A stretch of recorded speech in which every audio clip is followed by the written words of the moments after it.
লোৱা এইটো টেবলেট লোৱা খাই দিয়া ফাংচন চাবলৈ গৈছা মানুহে ফাংচন কি কাৰণে চায় গম পোৱা নে মনটো ভাল লাগিবলৈ তোমালোকৰ নিচিনাকে এখোপামান গেলা খাই এনেদৰে পৰি থাকিবলৈ নাচায় মন নাই নহয় নোখোৱাকে গৈছিলা তুমি খাই গৈছা নে নোখোৱাকে গৈছা আৰু মই জানিবলৈ বাকী আছে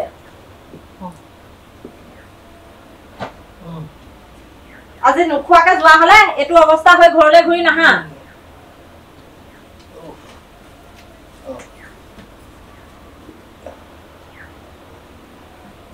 মই বুজি নাপায় এনেই কৈ থাকে লোকৰ কাজিয়া ভাঙিবলৈ গৈহে মোৰ এই অৱস্থা হ'ল বুজি নাপায় খালি মোক ক'ব বস্তু চাব লাগে শুনিব লাগে মানুহৰ মুখত নুশুনিয়ে লাগি যায় মোৰ লগত মোৰ কথাবোৰ বুজিবলৈ চেষ্টাই নকৰে এতিয়া যে কেকা বহি আছ যা কাইজা লাগবে যা হিৰো হ'বলৈ যায় পাইছ আৰু মাৰিব লাগিছিলে ভৰিখনো ভাঙিব লাগিছিলে তেতিয়া আৰু ভাল লাগিল মনে মনে থাক কিয় মনে থাকে মোৰ নিচিনা তয়ো এই হিৰো হ'বলৈ যায় পাইছ কি পাইছো মই হা বহি আছ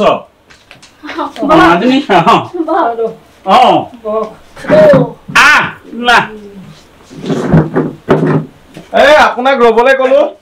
আপুনি আকৌ গুচি আহিলে কি হল ভাল পাইছ নে নাই ক'ত পাইছো ভাল পোৱা নাই হিৰো হ'বলৈ গৈছিল আকৌ এইটো হাতত তাকেতো ইয়াৰ অকণ ফাটি সেইকাৰণে পাইছে নহয় ইহাতৰ নিচিনা এছামৰ কাৰণে এতিয়া গাঁৱত অনুষ্ঠান পাতিবলৈ ভয় হৈছে নহয় কি নহয় মই কাজিয়া ভাঙিবহে গৈছিলো কি কাজিয়া ভাঙিবলৈ যাওঁতে তাৰ হাত ভৰি ভাঙি পঠিয়ালে কাজিয়া ভাঙিবলৈ যাওঁতে নহয় তাকেতো কোন বুজিছ ইমান কষ্টকে অনুষ্ঠান এটা পাতে 2 মাহ 3 মাহ আগৰ পৰা আয়োজন কৰে বুজিলি দিনে ৰাতিয়ে কম কমিটিখনে কম কষ্ট কৰি পেলাই এই অনুষ্ঠানটো পাতিছেনে হে আৰু তাৰ মাজত তহঁতে গৈ কি কৰিছ এই উদ্ভণ্ডালি কৰি হে নাই কব 3-400 চকী ভাঙি পেলালি দেখিছ না খায়া 4টা নে 5টা থানাত আছে পুলিচে লৈ গৈছে ইয়াকো নিব লাগিছিলে তেতিয়া ইয়াৰ শিক্ষা হলহেঁতেন শুন চা এটা অনুষ্ঠান পাতিবলৈ সেই কমিটিখনত থকা মানুহকেইজনে মাহ 1 মাহ 1.5 মাহৰ আগৰ পৰা ৰাতিয়ে দিনে কিমান কষ্ট কৰিবলগীয়া হয় সেইটো তহঁতি এবাৰ অনুভৱ কৰি চাইছনে হা তাৰ ওপৰত তহঁতি তালে যে আমন্ত্ৰণ জনাই আনি যে শিল্পীসকলক তহঁতি অপমান কৰিছনে নাই হা মানুহ যায় অনুষ্ঠান উপভোগ কৰিবৰ কাৰণে আৰু তহঁতৰ নিচিনা এছাম যায় তাত হুলস্থুল কৰি মাৰপিট কৰি বস্তু ভাঙিবৰ কাৰণে কোন যিকোনো শিল্পী সংগীত শিল্পীয়ে হওক বুজিছনে বা নাট্য শিল্পীয়ে হওক শিল্পী হ'বলৈ বহুত সাধনাৰ প্ৰয়োজন বুজিছ সিহঁত এনেই অহা নাই আৰু এনেই মাতি অনা নাই কমিটিখনে বুজিলি কাৰণ সিহঁতে টকাৰ লোভত আহি পেলাই যে ইয়াত গান গাম টকা এসোপা নিম সেই বুলি অহা নাই কিন্তু এটা কথাই মনত ৰাখিবি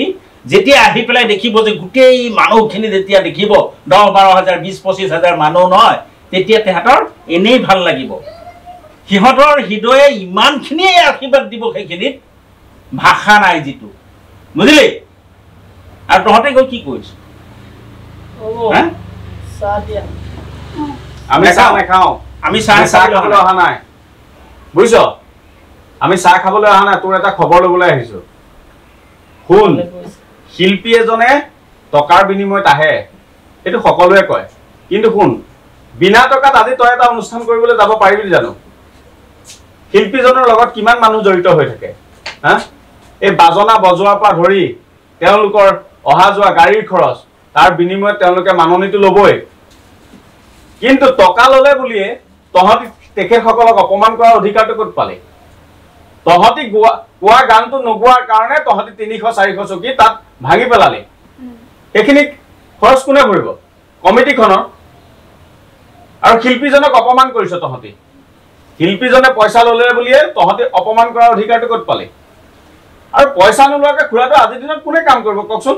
এজন শিল্পীৰ লগত তেখেতটো অকলে গান গাবলৈ নাহে তেওঁৰ লগত 10-15 জন বাদ্যযন্ত্ৰকাৰী থাকে তাৰ উপৰি গাড়ী গুড়াৰ খৰচ আছে তাৰ বিনিময়ত এটা মাননি ল'বই লাগিব সেটোতো থাকিব লাগিব কাৰণ সেইখিনি নহলে নহব নহয় কিন্তু সেই বুলিয়ে যে আমি কোৱা মতে তেওঁলোকে কৰি যাব সেইটোতো নহয় তেওঁলোকৰ স্বাধীনতা বুলি একোৱে নাই নে শুন তইতো পাৰিলিহেঁতেন কিন্তু পাৰিছ জানো সকলোৱে যদি পাৰিলেহেঁতেন আজি এই গতি নহলহেঁতেন সন্মান নকৰা নালাগে কিন্তু অপমান কৰা অধিকাৰ নাই সঁচা কথা অপমান কৰাৰ অধিকাৰ কাৰোৱে নাই আৰু চাচোন এটা গাঁওখনৰ পৰিচয় তহঁতি দাঙি ধৰিলি সেই শিল্পীজনে দ্বিতীয়বাৰ এই অনুষ্ঠানটোলৈ আমি যদি নিমন্ত্ৰণ জনাওঁ তেওঁ আহিবনে বাৰু গাঁওখনৰ মান সন্মান জড়িত হৈ থাকে মানুহে অনুষ্ঠান পাতে গাঁওখনৰ সকলো ৰাইজে একত্ৰিত হৈ আনন্দ ফূৰ্তি কৰিবৰ কাৰণে আৰু তহঁতৰ নিচিনা এচামে সন্ধিয়াৰ লগে লগে সেই গেলা টুপি খাই লৈ কেনেকৈ অনুষ্ঠানটো ধ্বংসৰ পথলৈ ঠেলি দিব পাৰো তাৰেই তহঁতি চেষ্টা কৰি থাক নেপায় বুজিলি এইবিলাক কেতিয়াও নকৰিবি যি কৰিলি আজিৰ পৰা এইটোৱেই ভাব যে মই এইখিনি কাম নকৰোঁ আৰু যিসকলে কৰে মই সেই সকলকো ইয়াৰ পৰাই মই অনুৰোধ কৰিছোঁ যাতে শিল্পীসকলক কোনো ধৰণৰ অপমান যাতে নকৰে কাৰণ শিল্পীসকল কিন্তু বৰ সাধনাৰ বহুত সাধনাৰ বলতহে কিন্তু শিল্পী হৈছে আজিকালি বহু শিল্পীয়ে বেয়া পায় মাতিলেও নাহে ষ্টেজত মঞ্চত উঠিবলৈ বেয়া পোৱা হ'ল একমাত্ৰ এই তহঁতৰ নিচিনা যুৱ চামটোৰ কাৰণে এখন সমাজ ধ্বংস কৰিবলৈ বেছি সময় নালাগে বুজিছ কিন্তু সমাজ এখন গঢ়িবৰ কাৰণে এটা অনুষ্ঠান পাতিবৰ কাৰণে তাত বহুত কষ্ট জড়িত হৈ থাকে এখন কমিটি গতিকে এনেকুৱা কাম ভৱিষ্যতে নকৰিবি বুজিছ গাঁওখনৰ বদনাম অঞ্চলটোৰ বদনাম সমাজখনৰ বদনাম দ্বিতীয়বাৰ এনেকুৱা কাম কৰিবলৈ আগবাঢ়ি নাযাবি খুৰাদেউ আপুনি বহক নহয় ময়ো যাওঁ নালাগে চাহ নাখাওঁ নালাগে মাজনী নালাগে দিয়া হা নালাগে চিন্তা কৰিছাচোন 30-40 লাখ টকা খৰচ কৰিছে এই ফাংচনখনত কিন্তু মুহূৰ্ততে কি কৰি পেলালি তহঁতৰ নিচিনা কেইটামান লৰাই 300-400 চকী একদম গুড়া কৰি পেলালে গতিকে নাপায় নকৰিবি সেইখিনি খৰচ কোনে ভৰিব এতিয়া কমিটিত জড়িত হৈ থকা মানুহখিনি পকেটৰ পৰা হলেও দি হলেওতো সমস্যাখিনি সমাধান কৰিব লাগিব যদি তহঁতে সেই উদ্ভণ্ডালি নকৰিলিহেঁতেন আজি সেই কমিটিখনৰ সেই দুৰাগতি নহ'লেহেঁতেন কেতিয়াও নহয় হা বল গৈ থাকো হ'ব দে এতিয়া কষ্ট কোনে খাইছে নিজে ভুগিছ আহক খুৰাটো নিজে ভুগিছ আৰু ঘৰৰ মানুহখিনিক শাস্তি দিছ নকৰিবি নাপায় আহো দে দেই আহিব হা